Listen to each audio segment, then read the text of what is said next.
Good evening, ladies and gentlemen, and welcome to tonight's meeting of the Ridgecrest City Council. My apologies for the 2-minute delay there. We are actively working with another agency in Bakersfield, and I apologize. I was in one Zoom call while trying to wrap up another one, so my apologies for the delay. We'll go ahead and call our meeting to order here at 6 p.m. with roll call. Mayor Bruin, Here. Mr. Blades, Present. Mr. Rajaratnam, Present. Mr. Heyman. Present. We have 4 present with Mr. Gorman excused. Okay, next item is our approval of our agenda. Is there any changes to the agenda? Hearing none, do I have a motion to approve the agenda as presented? So moved. Do I have a second? Second. I have a motion and second. Roll call. Mayor Bruin, Aye. Mr. Blades, Aye. Mr. Rajaratnam, Aye. Mr. Heyman. Aye. 4 ayes, motion carries. Okay, if I can ask everyone to please join me and stand for the Pledge of Allegiance. Captain Tucker, if you wouldn't mind leading us.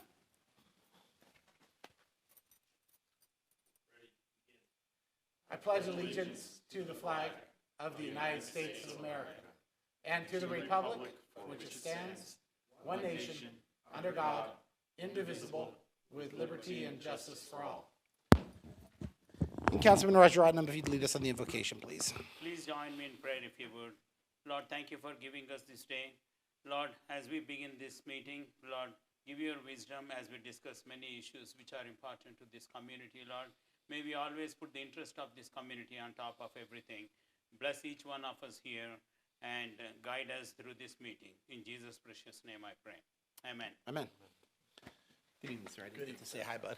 How are you? Sorry, I was wrapping up that LAFCO stuff. Yeah, I figured that's you were busy. Get things moving. Okay. Well, welcome everyone. Another wonderful evening here on Ridgecrest. We will go ahead and begin next with our public comment of items not on the agenda. Persons wishing to address the council on matters that are within the council's jurisdiction and do not already appear on the agenda may do so at this time. Council will not respond to any public comments, but may provide direction to staff to collect information pursuant to the Brown Act. The City Council may not act on any item that does not appear on the agenda. Speakers are limited to 5 minutes. The public comment section is limited to 1 hour. Is there any public comment from the floor? Go ahead, come on. Sorry. Please come on up. Thank you. My name is Bob McGowan, and I'm the current president of the Indian Wells Valley TV Booster Organization. And last council meeting, the city generously donated 2 translators to our organization to install up on Laurel Mountain for the to improve the television transmission into the valley. I'm here tonight to specifically thank the city of Ridgecrest, Mr. Mayor, the City Council, Mr. Strand, and all the city staff for the hard work that you guys did to put that donation together for us. I know there was paperwork involved and phone calls and all sorts of stuff. It's very much appreciated. The TV Boosters are a group of volunteers, nonprofit organization. There's actually 9 of us that are active. Shrinking ever rapidly. We lost 4 members within the last couple of years. Ms. Gloria Longo, Ms. Jean Schneider, Mr. Ed Middlemas, and Mr. Hank Blazik. Some of those members were part of the booster organization for over 50 years. So a lot of corporate knowledge there that we've recently lost. The donations that the city made is very helpful to us. We live on a shoestring budget. We collected approximately $450 working the booth at the home show this weekend. Doesn't sound like much, but that does help. We have lots of little expenses. The city has done a lot over the years to help us out, and we really appreciate that. So I wanted to come in from our organization and thank you. Second item, take my booster hat off. From a Indian Wells Valley citizen perspective, I wanted to say thank you to the City Council. You guys do a lot of work up here. You don't get much thanks, get a lot of flack. I know it's kind of a thankless position, but in my opinion, from just living in the city of Ridgecrest, you guys do a great job. The city staff does a wonderful job. Everybody works hard. You know, I just can't say enough good things about the city that we live in, and so thank you very much for that. So, thank you, sir. Thank you, sir. Any other public comment from the floor?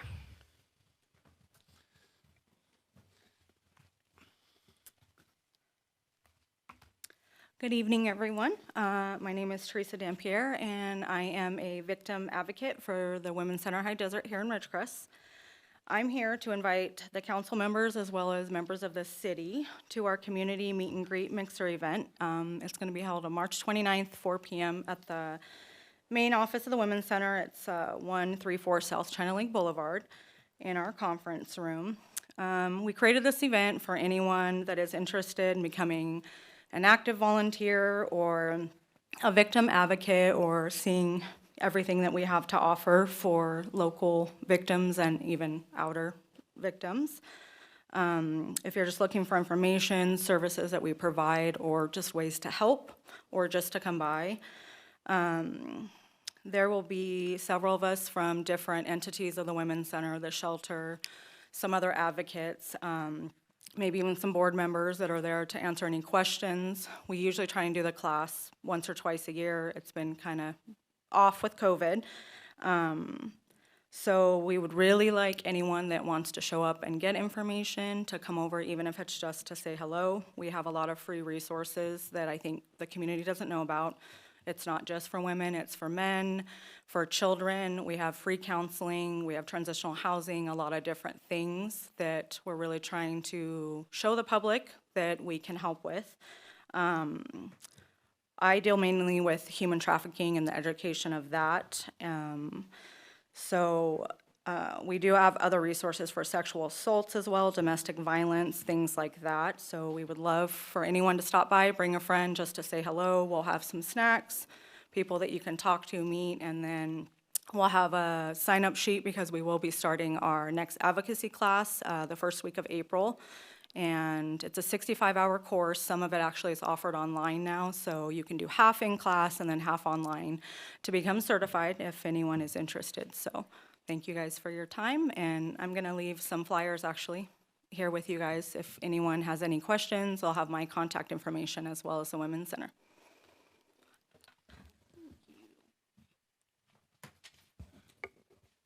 And Teresa, thank you, and to all the women's shelter. The flags for the human trafficking was quite a symbol at the front, and we appreciate that. You did. Is there any other public comment? I don't see anything on the phones. I'll go ahead and take one more second. Is there anybody on the phones? Seeing none, we'll go ahead and close public comment. And we'll move on with council announcements or direction. We'll begin with Mr. Heyman. Any council announcements? None, sir. Mr. Rajaratnam. I do. I want to address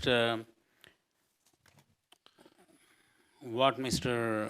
Councilman Gorman has said at the end of the meeting, last city council meeting. He rightly pointed out about the substandard properties we have in town, the vacant, abandoned properties, which we call blighted properties, and also trash in some parts of our community. So also at the end of his comments, he mentioned that he wanted to start a conversation. So I wanted to thank him for bringing that to council's attention. But I want to make sure that the public is not thinking that the city council has not done anything in the past or is not doing anything currently. Because, I personally have been talking to city manager about this matter for the last 2 years, and I've been talking to previous police chief, Jed McLaughlin, and also Captain Tucker. And there is already a dialogue and conversation going on this issue. I'm pretty sure Mayor Bruin must be addressing this, and Councilman Blades and Councilman Heyman are addressing this issue. And I also want to make sure that the public is not thinking that the police department or the code enforcement officer are not paying attention to this matter and not doing their job. Code enforcement is a very difficult and tricky job. I was on Planning Commission, and I know how it works. They really work hard. So these code enforcement officers work very hard to address the very issues that were raised by Councilman Gorman. So, I mean, when it comes to abandoned mobile homes, that's another a lengthy process because they come under state law. So I want to appreciate the work done by the code enforcement officers and recognize them. As the other gentleman said, people rarely come here and appreciate the hard work done by our staff. They always try to find fault with what we are not doing, even though those things are minor. While I appreciate and commend the work being done by the staff, I do acknowledge that there are some areas we are not able to score 100% in dealing this matter. Maybe that is because we don't have enough staff, or there is lack of continuity, whatever it is. But we need to address this issue, and we need to take a strategic approach of the code enforcement and make sure we make best of this tool, not only to protect the public health and safety, but also instill stabilization in our neighborhoods and improve the value of the properties in those neighborhoods. And in this aspect, I had a lengthy discussion with Captain Tucker. He has provided me a lot of details. Thank you very much, sir. Really appreciate that. And I also took a ride with the code enforcement officers a couple of days back. And I was so impressed to see the work they are doing. And we drove by Lamaraj also, and there was an area where all junk is thrown. And today I got a picture showing that is all clean. So an awesome job done by our code enforcement officers. So I want the public to know that this issue is being tackled. So that's the reason why I wanted to address this. Thank you. Thanks, sir. Mr. Blades? Nothing. I just have a couple, real quickly. Thank you, Councilman Rajaratnam, for those comments. And I did not know they'd already gotten to that clinic, but that's incredible. I'll reiterate one thing that Councilman Rajaratnam said. Citizens, you are our best voice. If you come to us with an issue that we can actually address, we try to address it. Going down to social media and bashing the community doesn't get things fixed. It just gives 100 narcissists something to do for the day. But giving us a call and asking us to fix something 9 times out of 10 will result in actually something trying to get fixed. So we appreciate that. The other one I wanted to do was we've got some fun events coming up here in April and over the next couple weeks. So the first is this Friday from 5 to 6:30 p.m. I want to thank Alta One Federal Credit Union for sponsoring our movies in the park. They have Shrek, and they are doing a Easter egg hunt for our youth. And they'll have bounce houses and some other stuff. So I encourage you to come out to Freedom Park this Friday evening from 5 to 6:30 p.m. for an Easter egg hunt and movies in the park.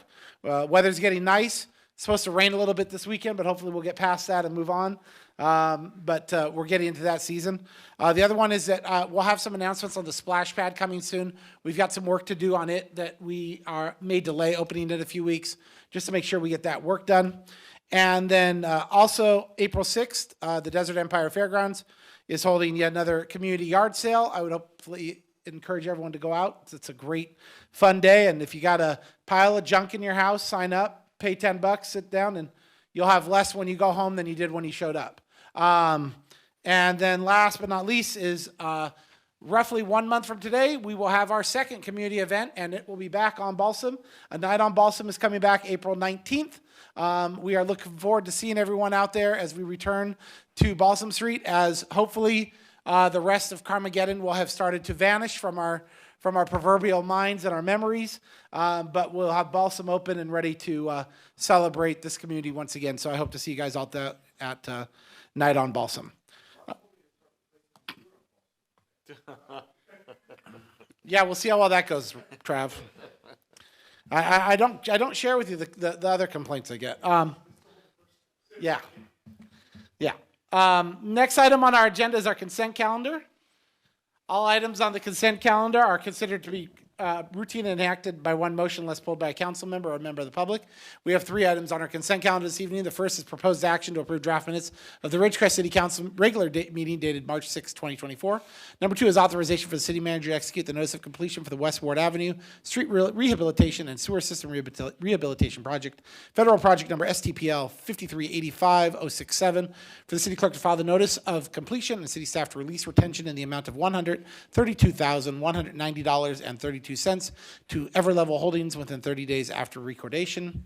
And 3, a resolution of the Ridgecrest City Council approving additional appropriations for unbudgeted revenue for the total amount of $5,066. Is there any member of the council which wishes to have an item pulled? Hearing none, is there any member of the public who wishes to have an item pulled? Hearing none, I'll entertain a motion for approval of the consent calendar. So moved. I have a motion. Do I have a second? Second. I have a motion and second. Roll call. Mayor Bruin, Aye. Mr. Blades, Aye. Mr. Rajaratnam, Aye. Mr. Heyman, Aye. 4 ayes, motion carries. Okay, next item is item number 4 on our agenda. That is discussion regarding the board of the Indian Wells Valley Groundwater Authority. Mr. Heyman? So the Groundwater Authority did not meet their last meeting due to lack of a quorum, so I have no report tonight. Thank you, sir. That was a very efficient report. Thank you. Our next item, is there any further discussion on the no report? Any member of the public? Hearing none, we'll close that discussion item. Next item is item number 5. Item number 5 is a resolution to approve professional service agreements with Willdan Engineering for the Bowman Channel Study, Penny Pool Inspection and Construction Management, 2024 Measure V paving and design services for Mahan Avenue, and authorize the city manager, Ron Strand, to execute the agreements.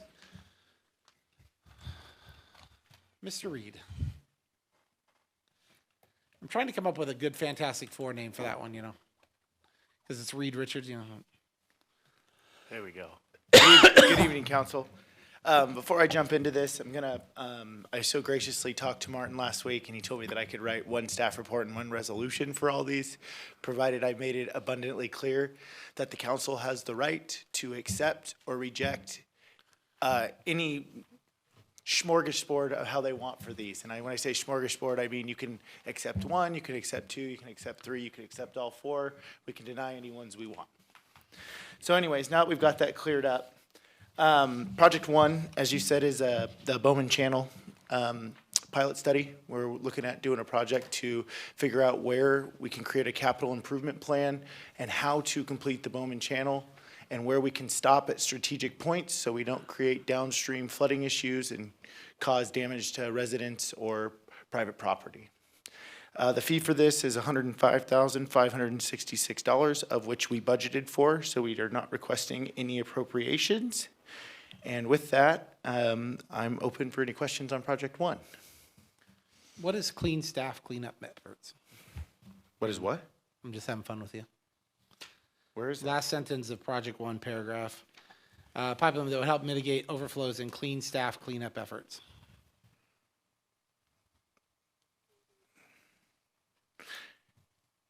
Just had to get you there. So yes, it's that. And cleanup efforts. And cleanup efforts, yes. We were trying to mitigate where we have to clean up. I just and want the everyone amount. to see that we read these things. Yes. Okay? That is a typo. and I had to get it before Solomon. And I read Okay. this, and I read this thing like 14 times before I We're said just it, 'cause I giving you was a doing hard it time, so Mr. late. Reed. I just didn't know if we washed the staff before they cleaned up or if there was some, They usually wash their hands before and after. Yeah, I mean, we just make sure they're not enhanced in that moment or, just making sure exactly what clean staff meant. Just teasing you, partner. Okay. Does anybody have any questions about Project 1? No. So the only other thing I have for that is it was funded by the Drainage Impact Fund. That's where we're getting the funds for it. Project 2 is Penny Pool Construction Management and Inspection. As one of the things I forgot to say about the first project, we did go out and solicit RFPs to all of our approved firms. We got responses back for all of the projects from one firm and on 2 of the projects from another firm. We went through a comprehensive assessment and scoring to which 4 members of the staff looked at all the RFPs, and we selected who we felt was the most qualified and had the most beneficial experience to be able to apply to the project. So project 2, as I said, is the construction management and inspection of Penny Pool. I think one of the big things that caught our attention here and why we felt that this is a great good Lord, if I could think and speak at the same time, it'd be great today. Why we think that this is a great consultant to use for this is they have done numerous pool projects. They've done, the inspector that they have provided for this job has done 3 aquatic centers in the last 5 years, some as big as twice the size as ours. The inspector they're also providing for this is a designated special inspector for just about every special inspector every special inspection that I think we could absolutely need there. Shotcrete, welding, high strength steel, rebar, concrete, everything you could think of, he's already certified, so that'll save us money from having to hire a third-party firm that has special inspections to be able to do this. Now, this is a large number, as we know. Based on what we know from Flewelling Moody, we have estimated an 18-month construction schedule, as well as having people who have been a part of these projects and have seen where the shortcomings and where things tend to fall apart and where you tend to have holes. We want them to be a part of the constructability review team. So we've got money set aside in this for those services as well. None of this was budgeted, and staff is requesting additional Measure P apportionments to be able to cover this contract. And with that, I'm open for any questions on Project 2. I'll let anybody else go first. Yeah, it's a quick one. Is it based on, is the cost based on time or project completion?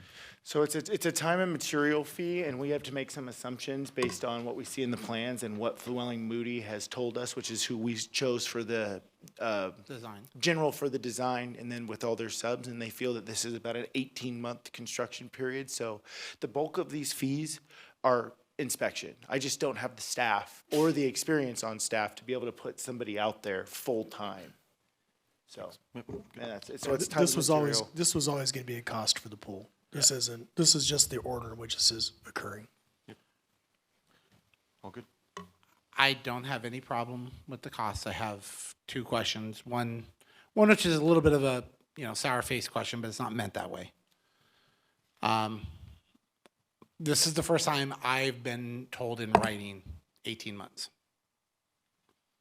From groundbreaking or from, because I mean, 18 months from groundbreaking means we're not opening in 25. And I'm just asking, is that what you're implying to me? I'm implying that I think, knowing what I know, that the pools may be done, you may be able to open, but there will still be site work and things that will need to be going on after that to complete certain aspects of it. And I feel 18 months is a safe number to where I won't be coming back to you guys when we get to 12 saying I have more work that still needs to be done and we need more appropriations. Okay, and then the second is, I know we're operating with an estimate on what the total planned project, is this part of that estimate or on top of that? I know that the last number was in the 17 range, does this make it 18? No, this is part of that cost. Okay, thank you. So my only question is, with the 18 months, but the start date being approximately when? As soon as it goes out to bid would be when we're starting that 18-month time clock, which we're expecting it to go out to bid, next month? No, we're getting the plans in April, and then once the plans get out through plan check, then it has to go out through the bid process, yeah. So is the 18 months from the time it goes out to bid or Time it goes out to bid, because we'll have constructability review. That's the easiest date I can put on the 18-month time clock. And to be clear, I'm not trying to in any way, shape, or form act like a sourpuss. That's not what I'm trying to do. I understand these projects take time. It's how we approach the community in terms of our communication. We've been targeting trying to get this open by summer 25. It doesn't look like that's, We're still working on getting it open by summer 25. okay. We're Yeah, still looking to break ground this summer. We just, Yeah. this is just. Breaking ground this summer, I know, is the goal. I was operating under about a 12-month build.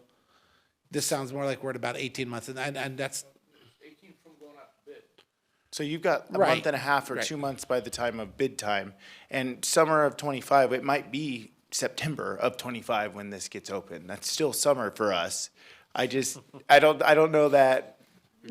We're moving as fast as we You're- possibly I know, going as and that's what we're fast as you communicating. can, Do you yeah. understand?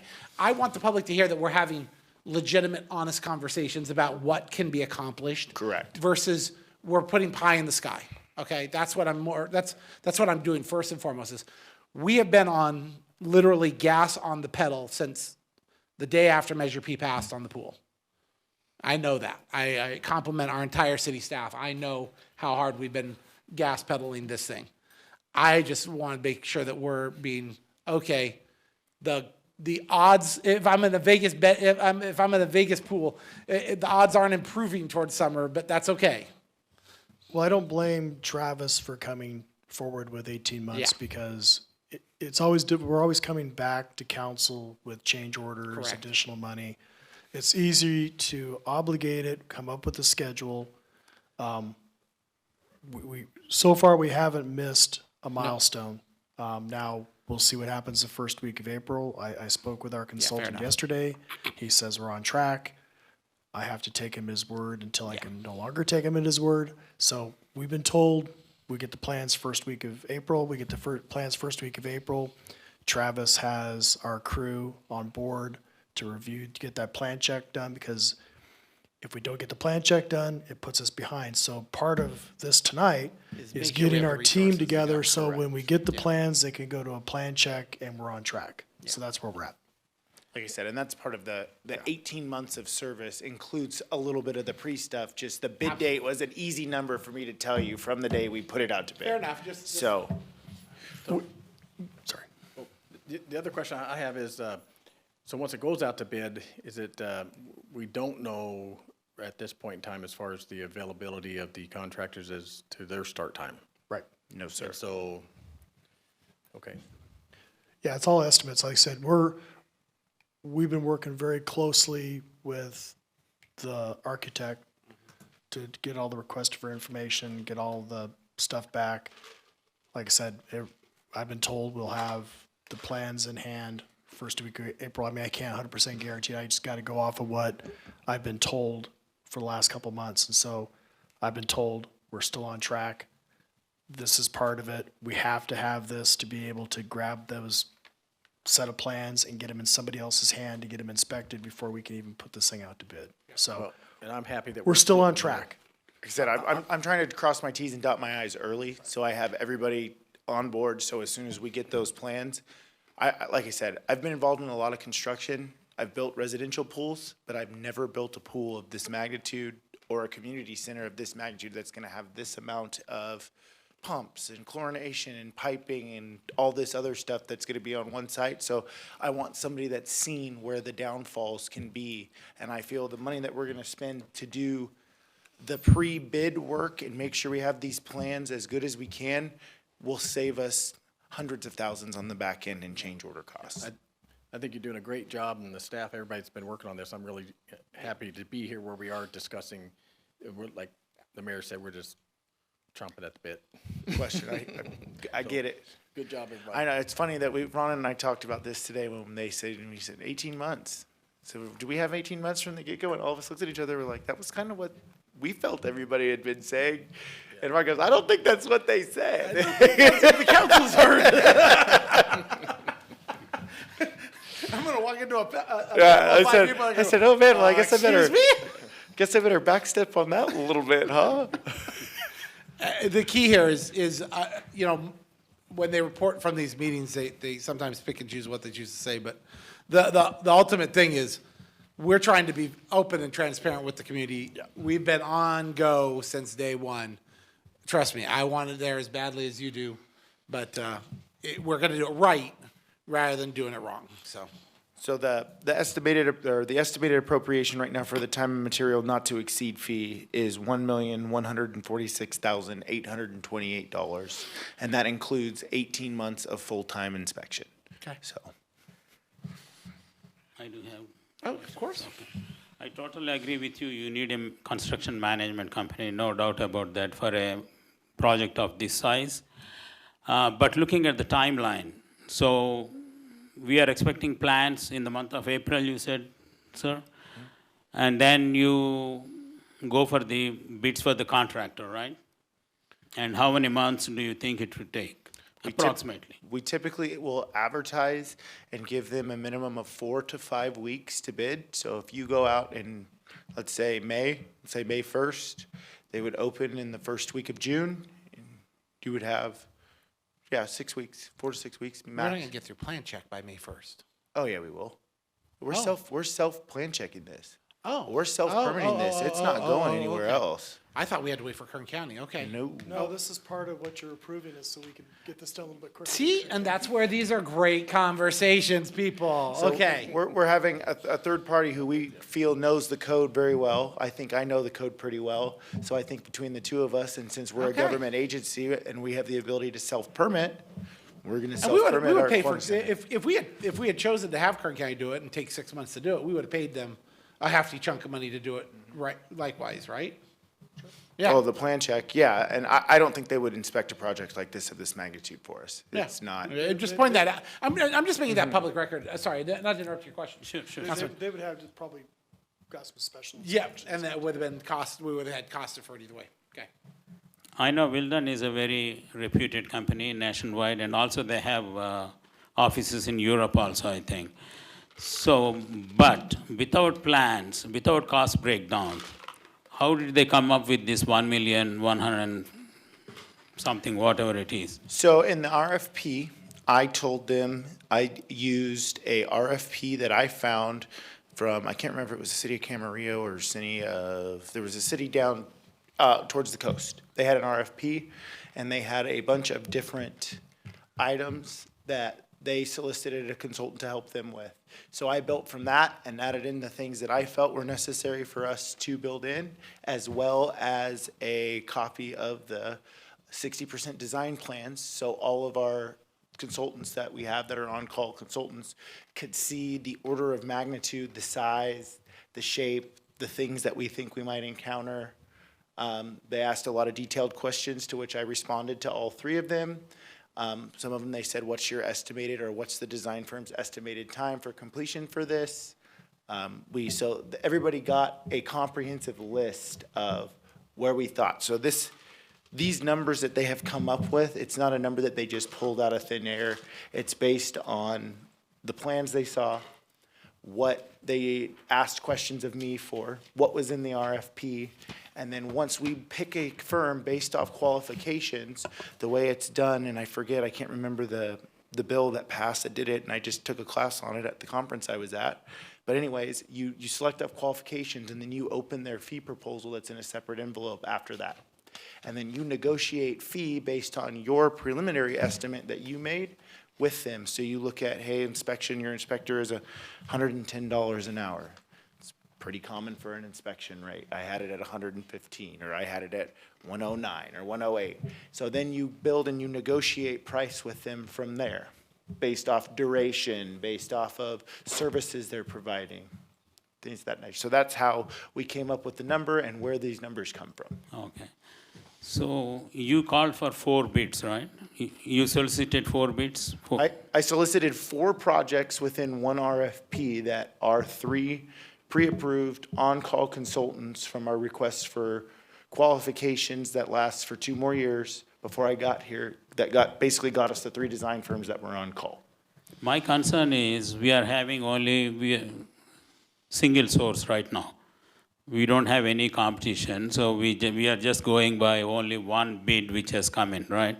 Nope, we got 2 other bids on 2 of the projects in here. No, on this one, I'm talking about Pinnipul. Yep, on this one, the only one that bid on this one was So Willdan. can we go out and ask for more bids? I mean, you can, but you delay the pool project.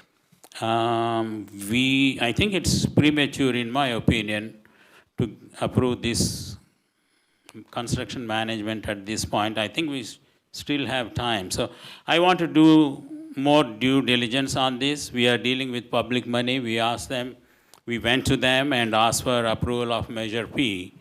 And we need to be accountable to them. We never told them we will be spending 1.1 million on construction management. So we need to justify that, so. I do think that we've made it pretty clear we're gonna spend several million on a pool. This is just part of the process. If you look at the percentage of these are within acceptable ranges. You're not gonna build something of this magnitude without an architect. You're not gonna build something of this magnitude without construction management. And the industry has a certain percentage that you normally go by and what these costs are gonna be. I don't think if we shop around, we're gonna find anybody that's gonna come in with a pick and save price. Somebody from outside the area that's gonna come from a metropolitan area and provide construction management. That's part of what our issue is. And so we do have a relationship with Wildan, and they put it in primarily because they're doing other work in this area, so they're already here.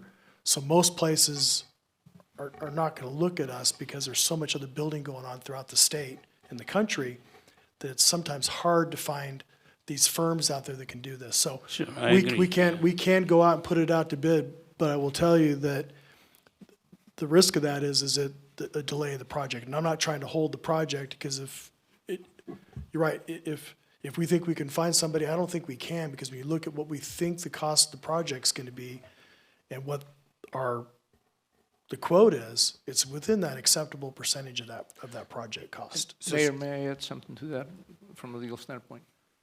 Professional services agreements are not awarded based on cost. Correct.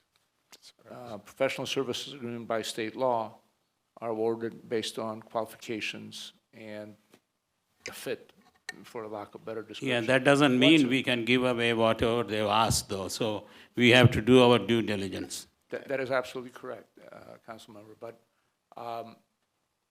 the process provides for going out to a RFP, request for proposals, the proposal are received.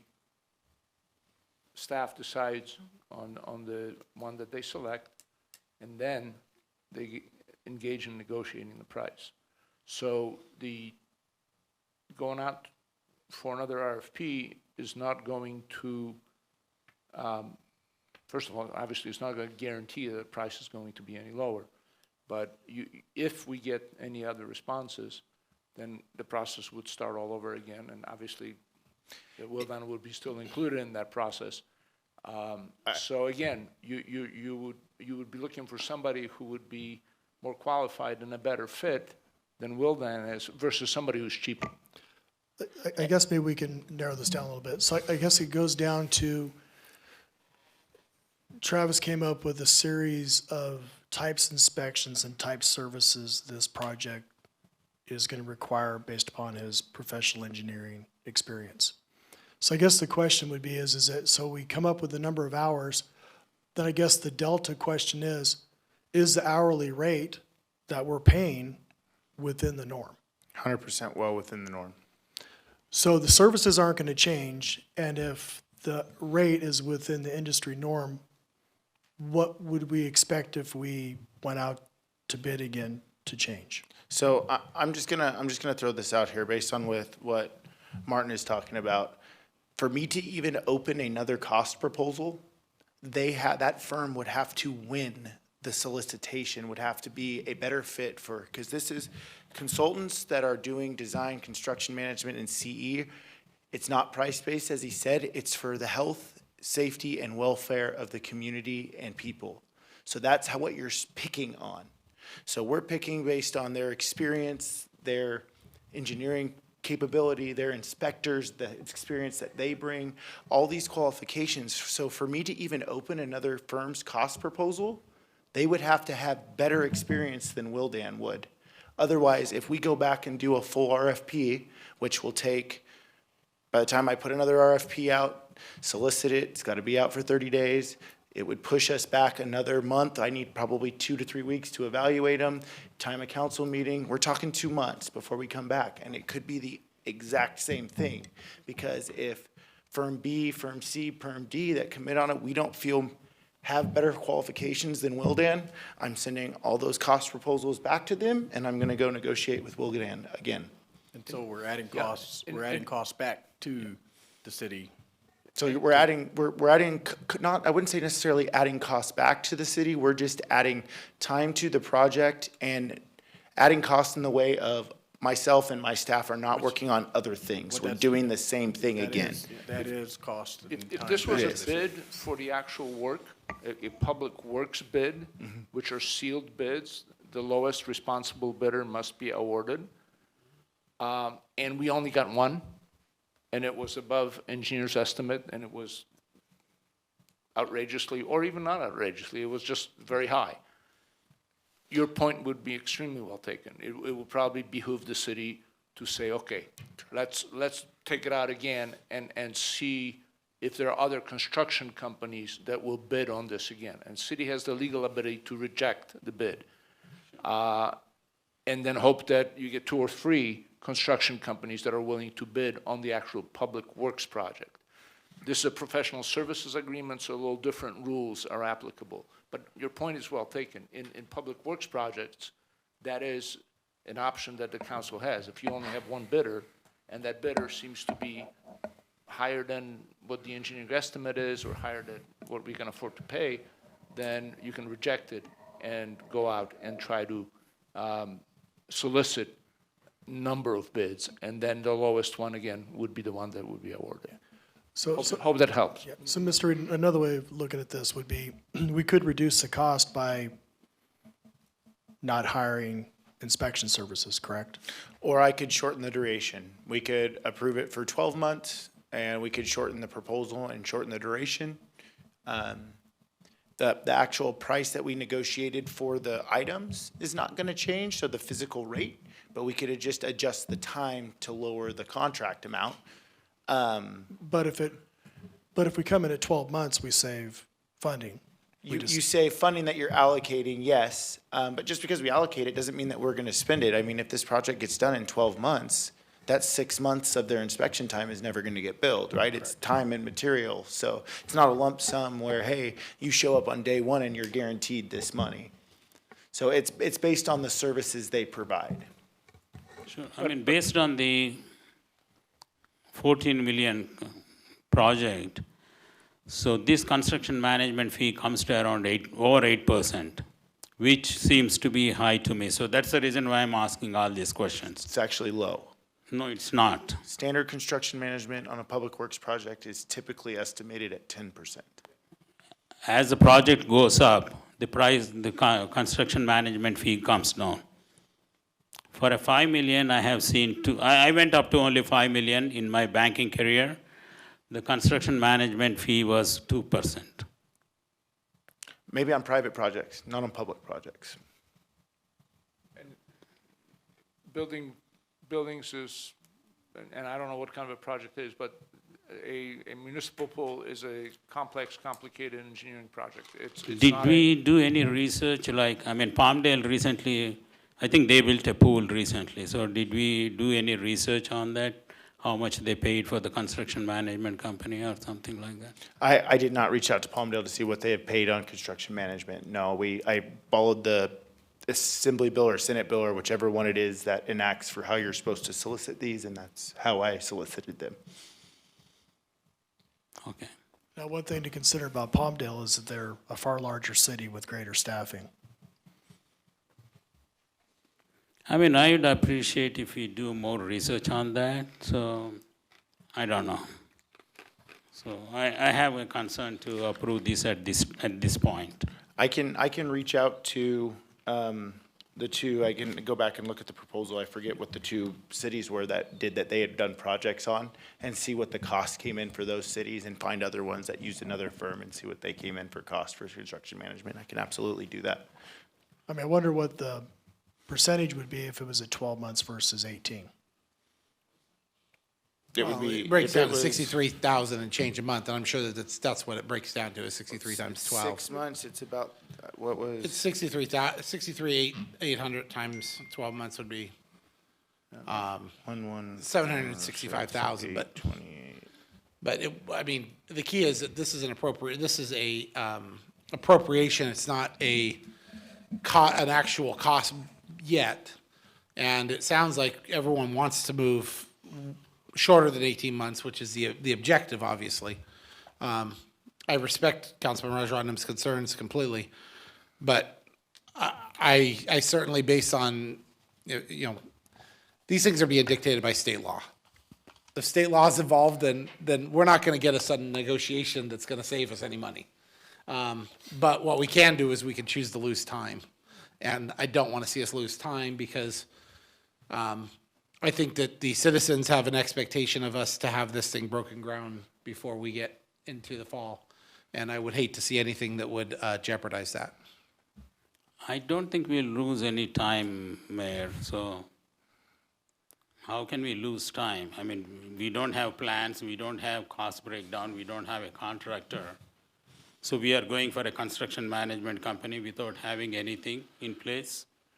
Well, if we get the plans What in will you April, do? if we get the plans in April, and if the plan check process is trying to expedite it over 4 weeks to get it to bid by the beginning of May, which was a clarification I did not understand, we would lose potentially that time where we don't have those resources appropriated to assist Mr. Reed in getting that plan check done in the efficient manner, if I'm accurate in what's been discussed here. One of the options, if I may, Mayor, that does exist for the council, and that is part of the actual process, you could direct Public Works Director to return to Will Dan and see if they can take a sharper pencil to the estimate. And because that is part of allowed negotiations. I mean, this is the price that they quoted.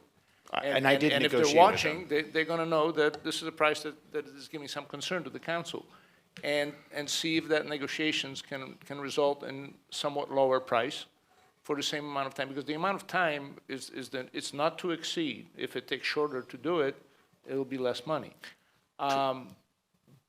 And then this way, in 2 weeks or whenever the next council meeting is, the Public Works Director will come back and report to you whether or not he was successful in doing that.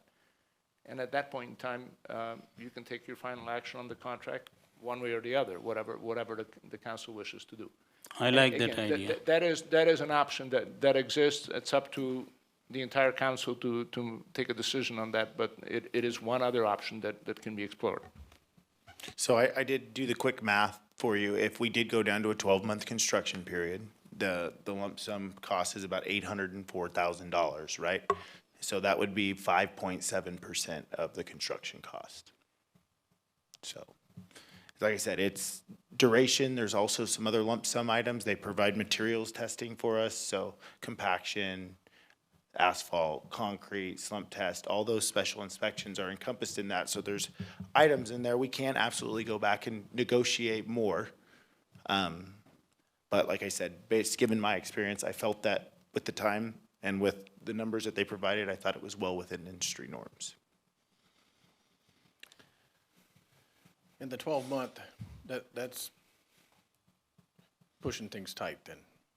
That is, To say that they're gonna be done in 12 months, and if we had to go back and extend it, would there be renegotiations on the amounts over and above the 12-month period? And would it be further? typically, Time and materials, so if it takes longer, it'll be just more money. yeah, so it's time and We'd have to materials. come back for a appropriation.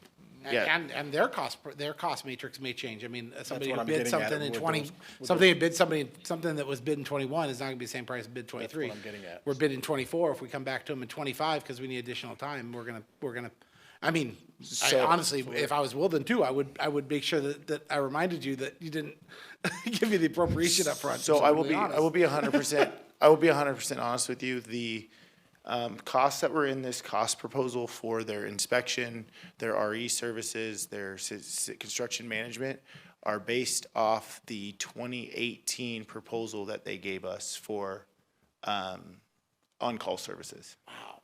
So they have not asked for a price change. Those are the hourly rates that they have given us on every proposal that they have provided. So that's why I said I feel like the actual line item numbers that they have given us for the costs for the personnel they've provided is very fair.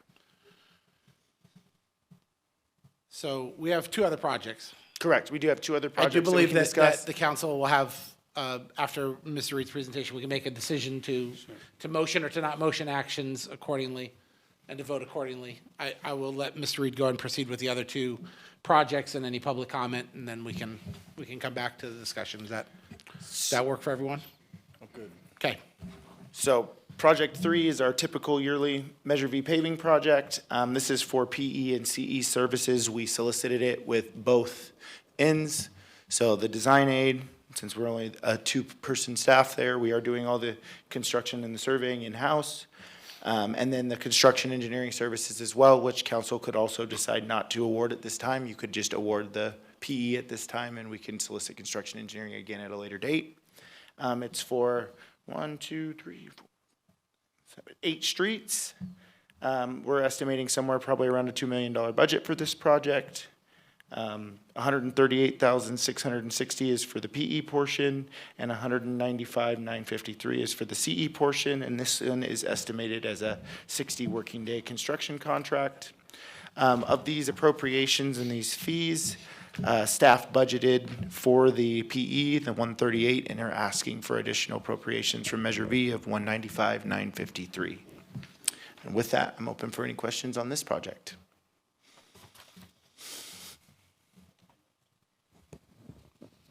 Doesn't appear to be any council questions on that one.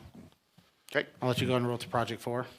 Project 4 is us preparing for our RSTP projects. These are grants to which we get somewhere around $1.1 to $1.3 million every 2 years. This is for the 25-26 cycle. Staff has asked that we prepare both Phase 1 and Phase 2 at the same time, like we did with Ward. So that way, should another agency not be able to deliver a project, we have the ability to advance our second phase and hopefully construct them in consecutive timeframes, like we did for Ward. This is just the professional engineering for the front side of it. We have not done anything for the construction engineering because it's so far out. It's still a year and a half away before this money will come available.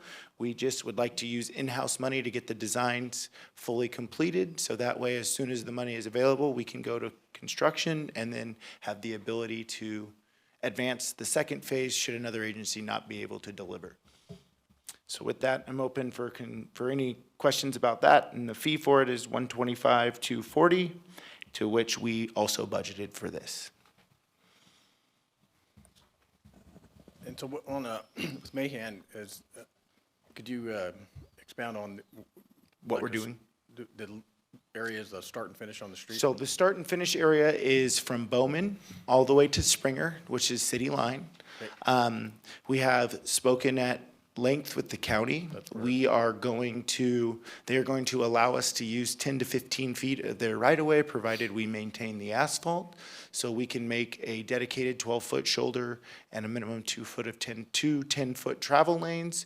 So the people on city side where there's curb and gutter have the ability to park in the shoulder, and 2 cars can still drive by. And is the very county easily. participating in the construction costs? County will not participate in the construction costs as they are not part of the application.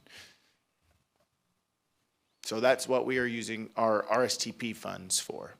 It'll be to help start to try to build portion, and it's more for a necessity for us, so we have the ability to have a parking shoulder on the side. We could put 2 traveled lanes absolutely on our side of the right-of-way, but with it being residential, I think we've all seen that there's been quite a few builders that are building duplexes these days with ADUs well within the SB 9 rules.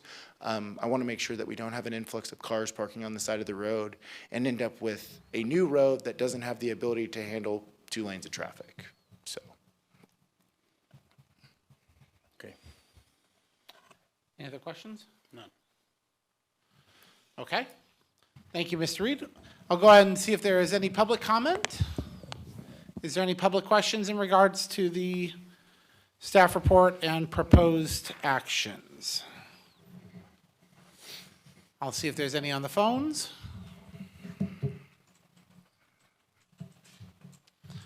Hearing none, I'll bring it back to council for discussion. It's my impression that, at least for project 1, 3, and 4, that we all generally are on consensus. Is that correct? And the only item is project 2 that is in discussion. I think we all have a right to our stated opinions, and then we can either motion or accordingly. It's my opinion that while I appreciate Councilman Rajaratnam's concerns, I don't believe that we're going to see a different result by extending the time or re-looking at the appeal. I have great faith in Mr. Reed and Mr. Strand and our city staff and how they've been putting this project together. That I personally am supportive of all 4 projects as presented. I understand everyone has a right to their opinion. I will allow each of you to make your case. That's mine. I think that this project is that important to the community that we need to maintain our timelines as quickly as we can. And this doesn't seem like this is something where we're going to get any true savings out of picking at Willdan. And when you say from 2018, it just reinforces to me that they're not, this has been a partner agency of ours for now a good long time. And they've delivered on every project that we've asked them to deliver on, that I don't have a lack of faith in their pricing proposal. And I did misspeak, not 2018, it was 2019 that was done, the more I thought about it, that the rates. Understood. Mr. Hammond. So I'm in favor of moving forward with item number 2 on Penny Pool. I think the work that's been done is good. I think we're speculating on if we try to shorten time and we look at what it could cost us in the long run, that we may or may not save any money, and we may incur further costs at a greater rate than 2019 fees. And I think time is of essence, and we're moving forward with it. Willdan's done a good job for us. We have no reason not to doubt that. And so I'm in favor of moving forward with it. Mr. Rajarano. Also, another point, the resolution says to approve professional service agreements. I don't see any professional service agreements attached to this. There is a blank professional service agreement that is our standard one that has been circulated back and forth numerous times with Willdan and city staff and our attorney that was attached, that would just have each individual scope dropped in as needed. As an addendum, yeah. Yeah. There's 4 addendums. So you attached a sample. Yeah, I attached the sample professional services Okay. agreement, the consultant agreement, which is our typical agreement that we use for these projects, and then I attached their fee scopes, The 4 different scopes. the 4 different fee scopes that are in here. I didn't give you the full RFP proposal, that's a lot of pages for the staff report, but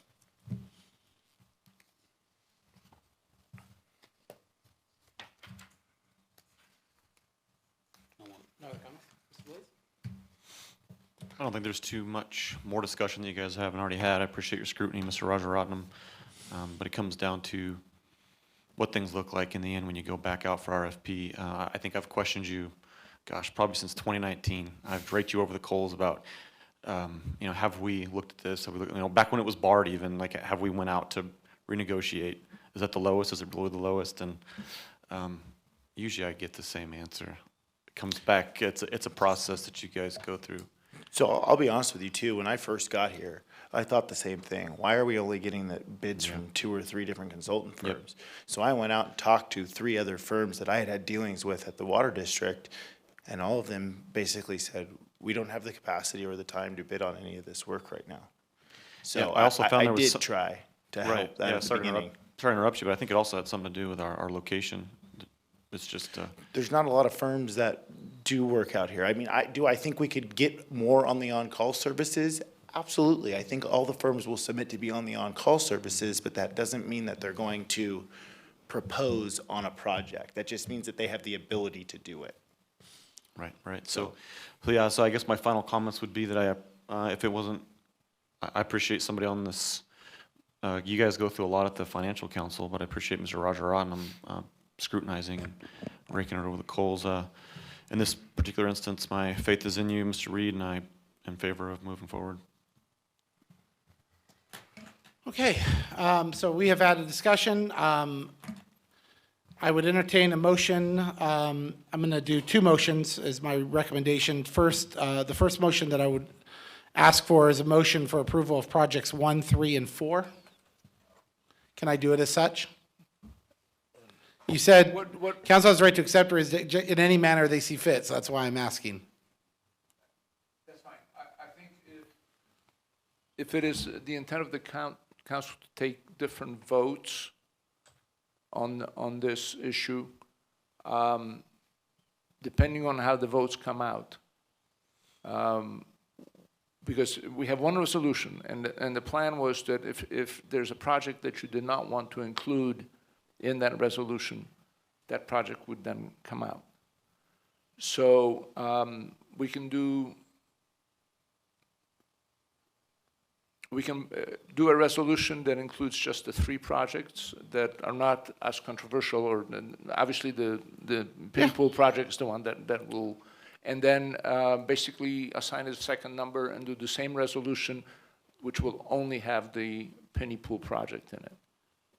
Okay, so. Okay, so 2 votes, yeah. 1 vote on 3 projects and the second vote on 1 project. That's And what I we'll- said at the start. And we'll prepare a second resolution that will be identical to the one that you have in your packet, except it will only have the Penny Pool as the project in it.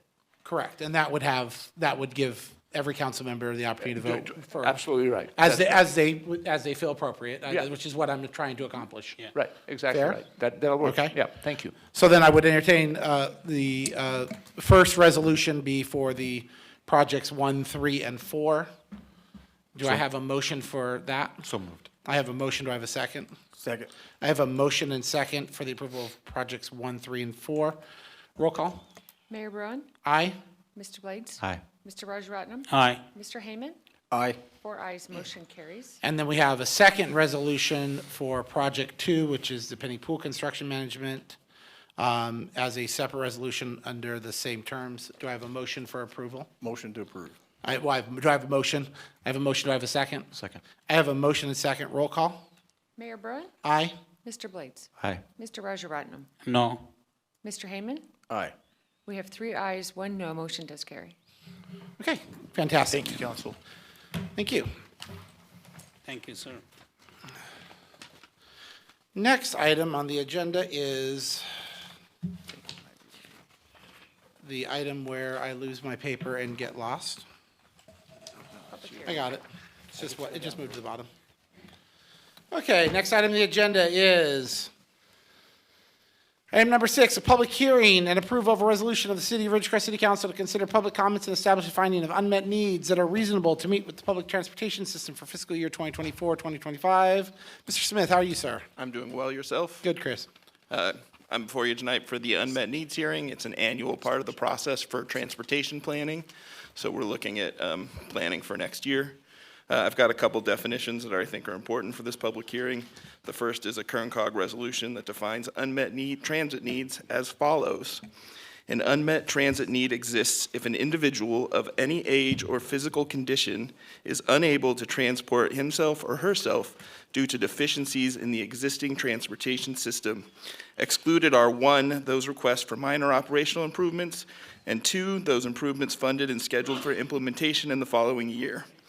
And then the definition for reasonable to meet is defined as A, operational feasibility. The requested improvement must be safe to operate, and there must be adequate roadways for transit vehicles. B, duplication of service. The proposed service shall not duplicate other transit services. C, timing. The proposed service shall be in response to an existing rather than a future need. And D, service must meet the legally required fare box ratio with fares close to fares of a similar service. So I think it's appropriate to open the public hearing.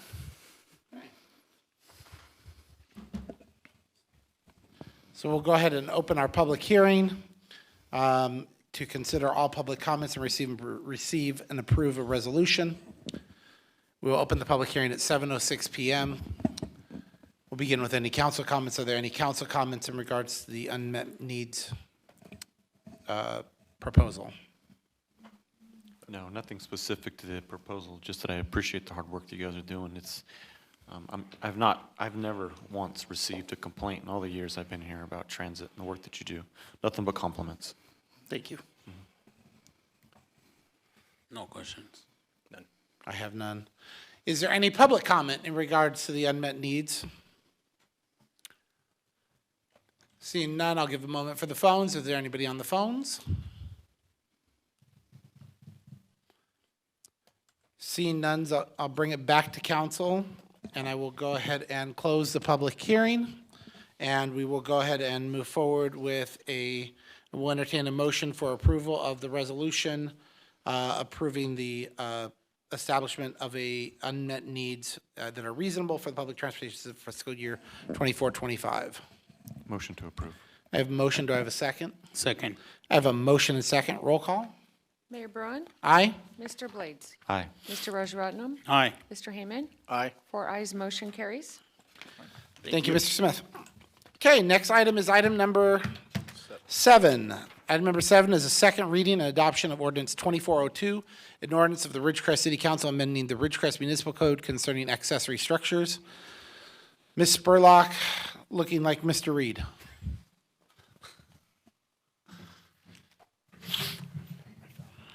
So as you know, this is second reading. I think there was no changes on this one, if I do remember correctly. Emily, if I could find it, it would be lovely.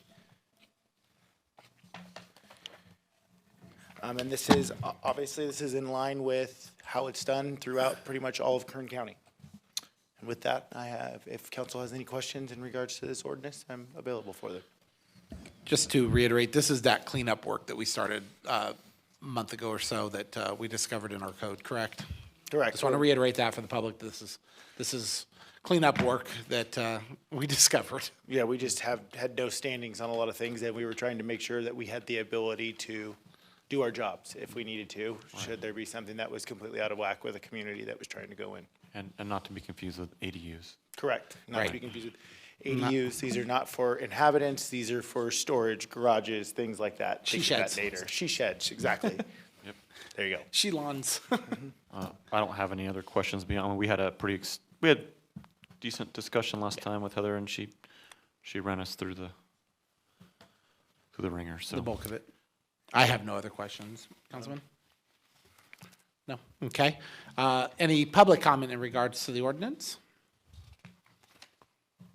Seeing none, I don't see any on the phones. None's on the phones. We'll go ahead and bring it back to council, and I would entertain a motion to waive reading in full of ordinance 2402, an ordinance of the Ridgecrest City Council amending the Ridgecrest Municipal Code concerning accessory structures. So moved.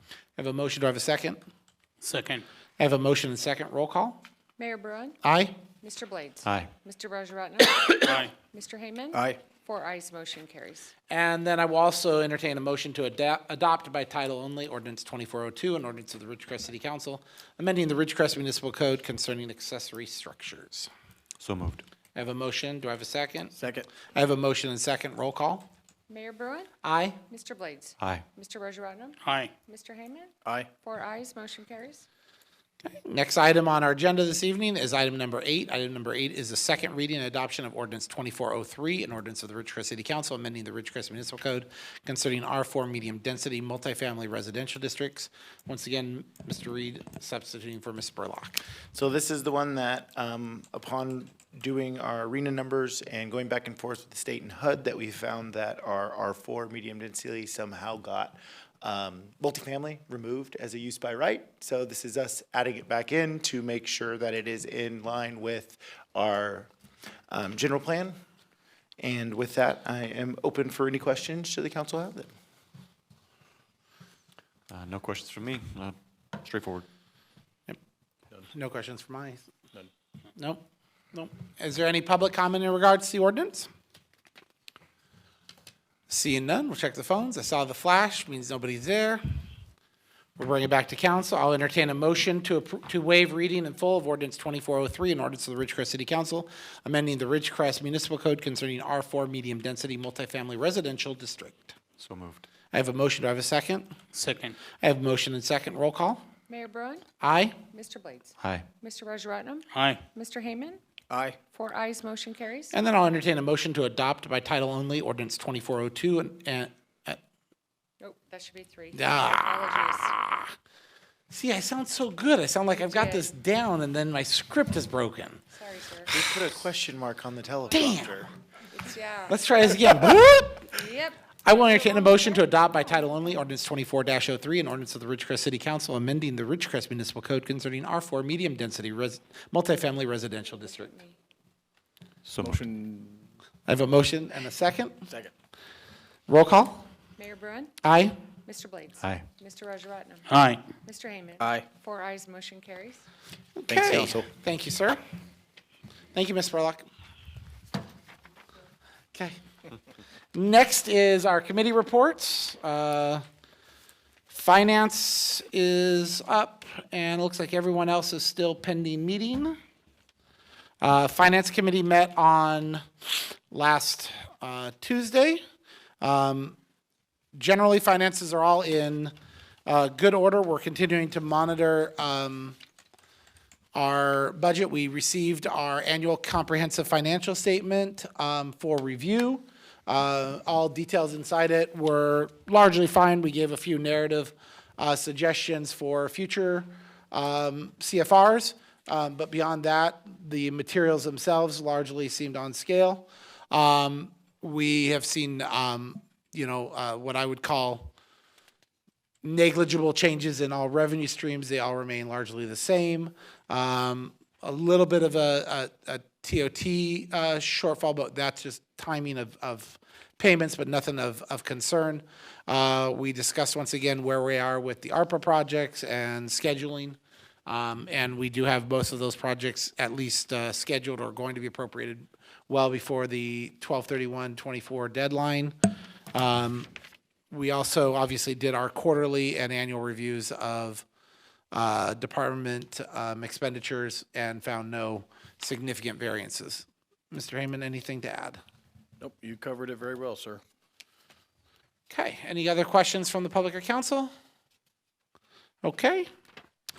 Other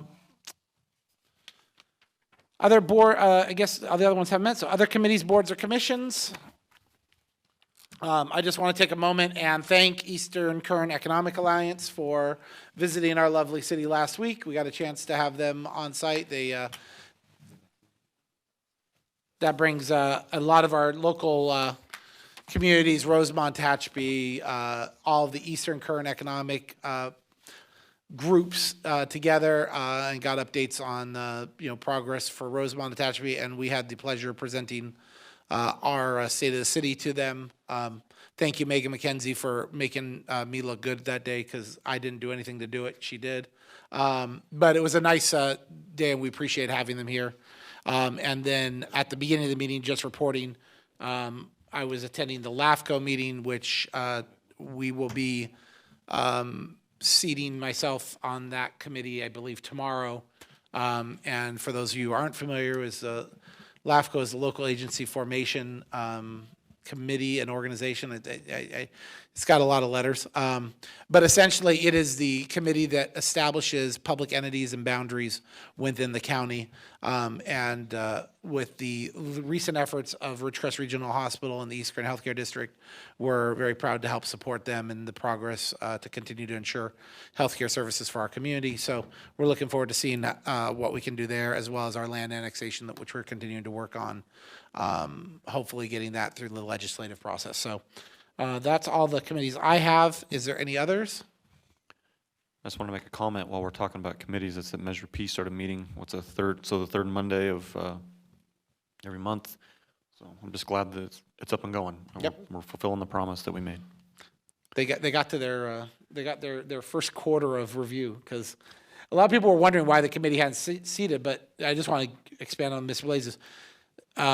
When our fiscal year closes on June 30th, so then after June 30th, there's about a 6-month period where we have to close and get our receipts in and everything else that closes off the fiscal year.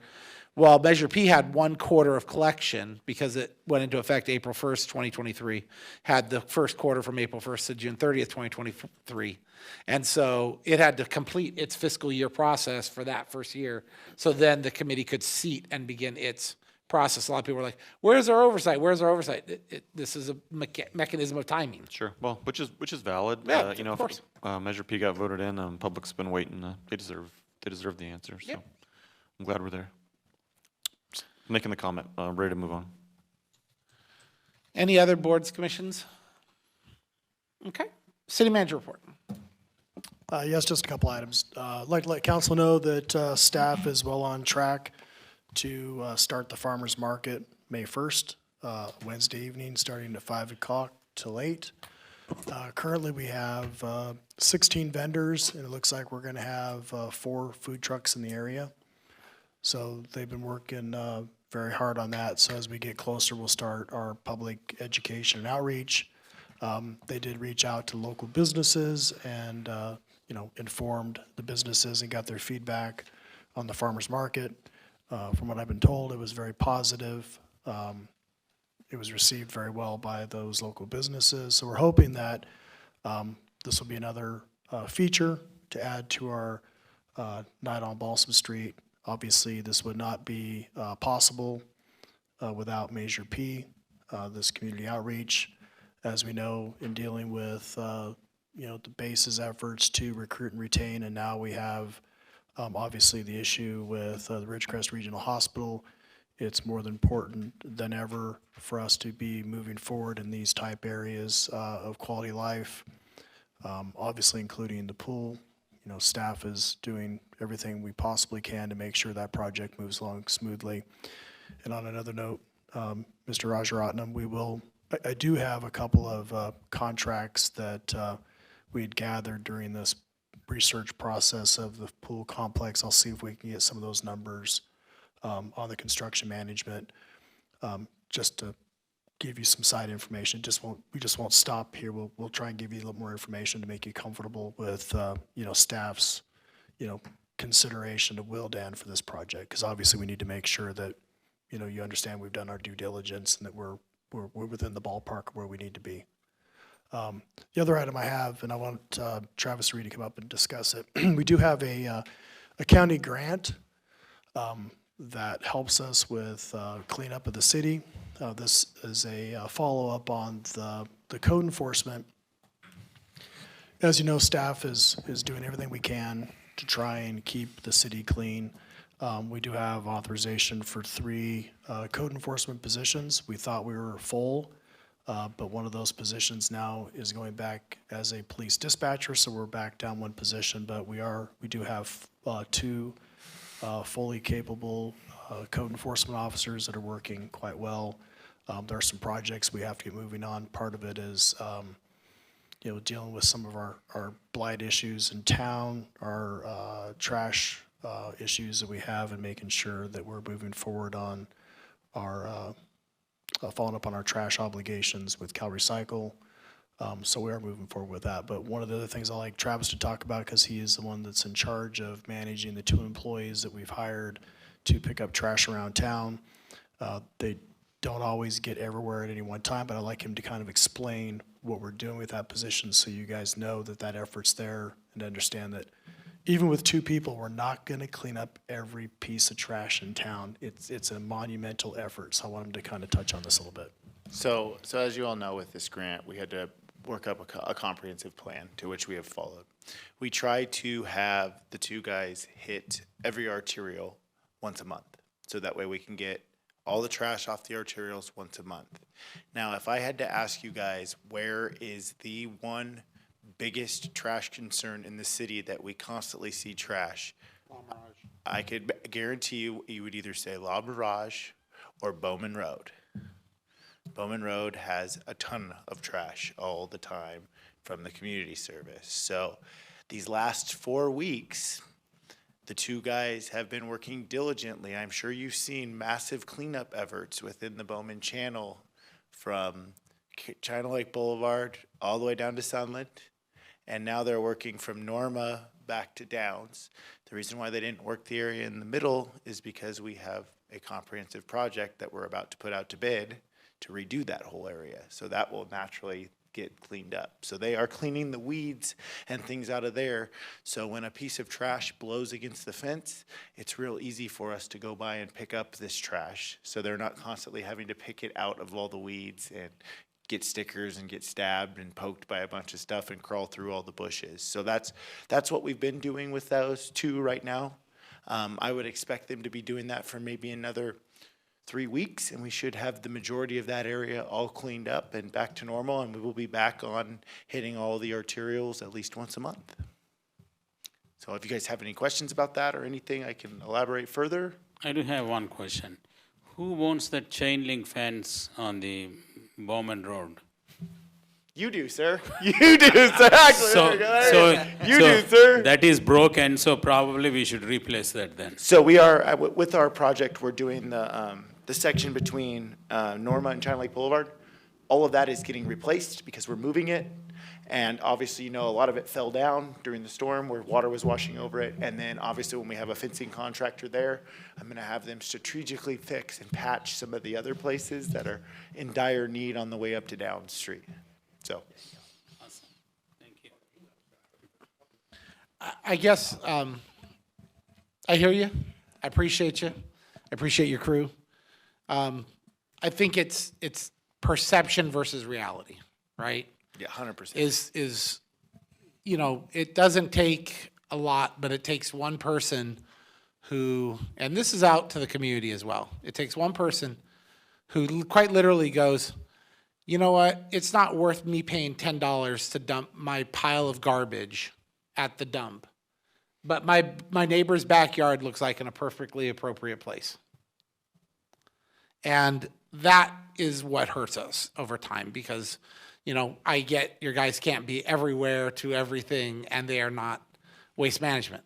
That's not their job. Yeah, and we're not and- going around to private property. Hence and why I picking said up I'm the being piles totally either. respectful. I'm with you 1,000%. I think the key is that as long as we are maintaining the flexibility to address concerns, then you're doing everything we could ask of you. 100%. Which Just- is like what happened with Cisco, and it was Cisco, right? That was the name of the street that we just got that was really all messed up. Is that right? I think my memory's remembering correctly. Yeah, and I mean, and we get out there, we take care of it. As long as we are taking care of addressing what,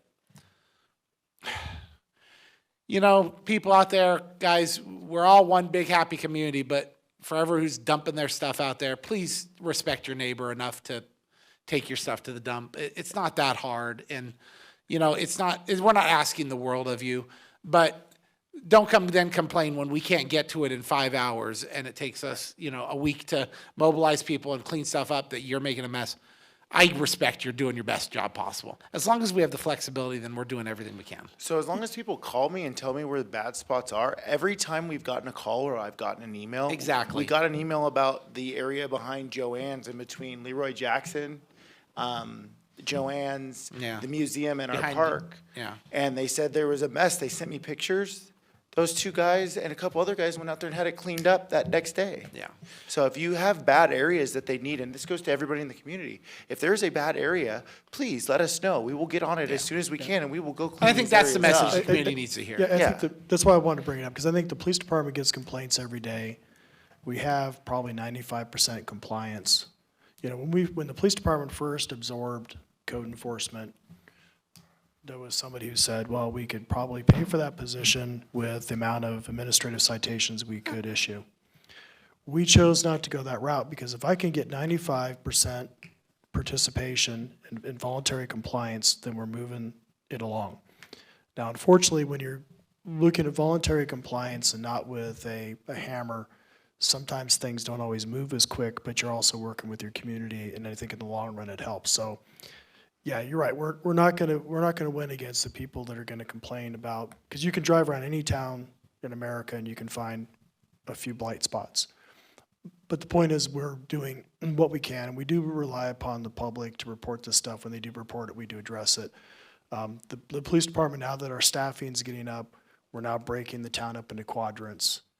And we're looking at those areas and then addressing it as an area as we go by. It just takes a little while to get through these quadrants, so we're just not henpecking our way through town. Now, if we get a complaint, we'll address it. But otherwise, we're working our way through town in the quadrants, and we rely upon the public, and we rely upon the council as the conduit of the public to let us know where this stuff is at, and to assure you guys that, we are moving. I'd hate to see what this place would look like if we didn't have the level of effort we had. It'd be much worse. Don't get me wrong, are we satisfied with where we're at? No, there's some stuff we need to do to make our town look a whole lot better. It just takes a while to get there. It takes a shift in culture and mindset of the community to move along with this. And I think one of the other things to add to that is, I just think that Nerissa's Parks and Rec staff deserves a shout out for all the work that they've been doing in all the medians. she's been begging me to take that over. I don't know how it got under Parks and Rec to clean the medians out back in the day since it's in the road. But it did. She's been begging for us to take that back over, and we're hoping here real soon to be able to get caught up enough that we can take that back over and handle that. So shout out to them for all the work they did at the medians, because the medians had gotten really, really bad there for a while, and they've been keeping up on it, and I think they look pretty good right now, so. Thanks, Marissa.